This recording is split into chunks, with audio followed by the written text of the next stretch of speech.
महाराष्ट्रावर आभाळ माया, कोकणासह घाटमाथ्यावर मुसळधारेची शक्यता. पुणे, नाशिक, साताऱ्यासह कोल्हापूरमध्ये अतिमुसळधार पावसाचा इशारा. काही भागात 200 मिलीमीटरपेक्षा अधिक पावसाची शक्यता. घाट परिसरात प्रवास टाळण्याचं आवाहन. कोल्हापूर महाबळेश्वरला जोडणारा आंबेनळी घाट 4 दिवस बंद. दरड कोसळण्याच्या शक्यतेमुळे प्रशासनाचा निर्णय. महामुंबईमध्ये पावसाची संततधार सुरूच. 24 तासात अनेक ठिकाणी 100 मिलीमीटरहून अधिक पावसाची नोंद.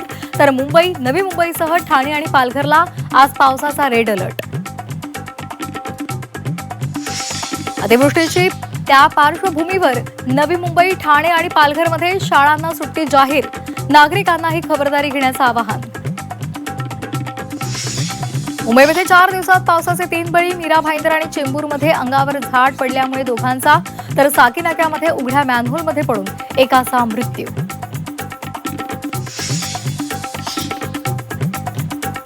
मुंबईमध्ये होणाऱ्या दुर्घटनांना नगरविकास खातं जबाबदार. सर्व काही दरेगावात बसून होत नाही. आदित्य ठाकरेंचा एकनाथ शिंदेंना टोला.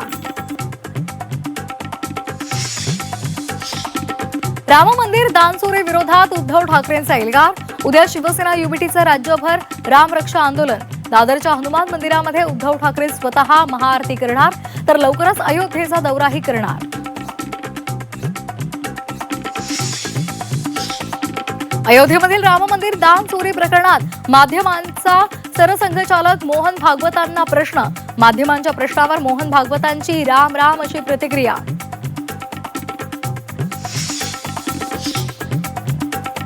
चंद्रपूर महापालिकेमध्ये भाजपमध्ये अंतर्गत संघर्ष. स्वीकृत सदस्य निवडीवरून मुनगंटीवार आणि जोरगेवार या गटाच्या नगरसेवकांमध्ये राडा.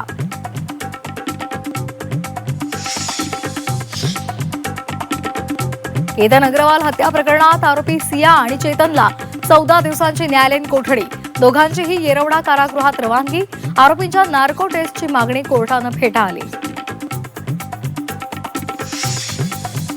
दुधातल्या भेसळीला आता चाप लागणार. एफडीए कडून दूध साठवणूक आणि वाहतुकीसह विक्री संदर्भात कडक नियमावली लागू. उल्लंघन केल्यास थेट परवाने रद्द होणार.